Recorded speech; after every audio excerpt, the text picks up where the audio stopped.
Hello दोस्तों, स्वागत है आपका स्लीपी क्लासेस में। आज के प्रीमिक्स में पॉलिटी के कुछ स्टैटिक क्वेश्चंस डिस्कस करेंगे, स्टैटिक कॉन्सेप्ट्स आपके रिवाइज करवाएंगे। राइट, शुरू करते हैं। फर्स्ट क्वेश्चन, आपको बताना है इनमें से कौन सी स्टेटमेंट करेक्ट है। पहली, freedom of trade and commerce जो है इंडिया की कॉन्स्टिट्यूशन में कंट्री और स्टेट्स के बीच में जो लिखी गई है वो ऑस्ट्रेलियन कॉन्स्टिट्यूशन से इंस्पायर्ड है। दूसरी, procedure for the amendment of the constitution जो है वो साउथ अफ्रीकन कॉन्स्टिट्यूशन से इंस्पायर्ड है। राइट, ये चीज हमने पहले भी आपके साथ डिस्कस करी है, रिवीजन करवा रहे हैं इस चीज की। आपको बताना है कि करेक्ट स्टेटमेंट कौन सी है, one only, two only, both are correct और neither of them is correct. आप पॉज करके स्टेटमेंट्स दोबारा पढ़ सकते हैं। इसका आंसर आपके साथ डिस्कस करते हैं। आंसर है सी, दोनों ही स्टेटमेंट जो है करेक्ट हैं। ऑस्ट्रेलियन कॉन्स्टिट्यूशन से हमने कॉन्करेंट लिस्ट का कॉन्सेप्ट बोरो किया है, joint sitting of the to houses का कॉन्सेप्ट बोरो किया है और freedom of trade and commerce का कॉन्सेप्ट बोरो किया है। और साउथ अफ्रीकन कॉन्स्टिट्यूशन से हमने election of the members of Rajya Sabha और अमेंडमेंट ऑफ द कॉन्स्टिट्यूशन बोरो किया है।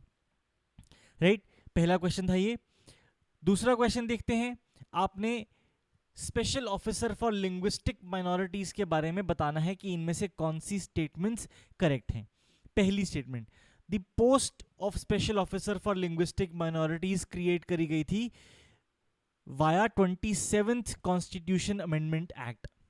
दूसरी, आर्टिकल 350 बी जो है वो प्रिस्क्राइब करता है कि the special officer for linguistic minorities be appointed by the president of India. और तीसरी स्टेटमेंट ये है कि ये special officer for linguistic minorities जो हैं ये अपनी एनुअल रिपोर्ट या जो भी और रिपोर्ट इन्होंने पेश करनी है वो प्रेसिडेंट को पेश करते हैं through the union minority affairs minister. आपको बताना है सही ऑप्शन क्या है। 1 and 2 are correct, 1 and 3 are correct, 2 and 3 are correct, या फिर all of the above are correct. आप पॉज करके स्टेटमेंट्स दोबारा पढ़ सकते हैं।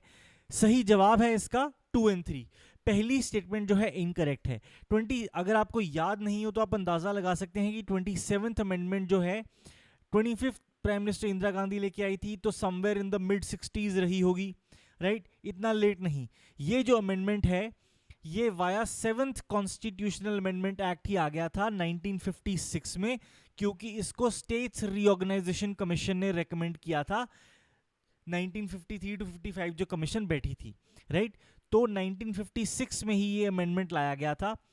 350 बी आर्टिकल ऐड किया गया पार्ट 17 ऑफ द कॉन्स्टिट्यूशन में, और ये पार्ट कहता है कि एक special officer for linguistic minority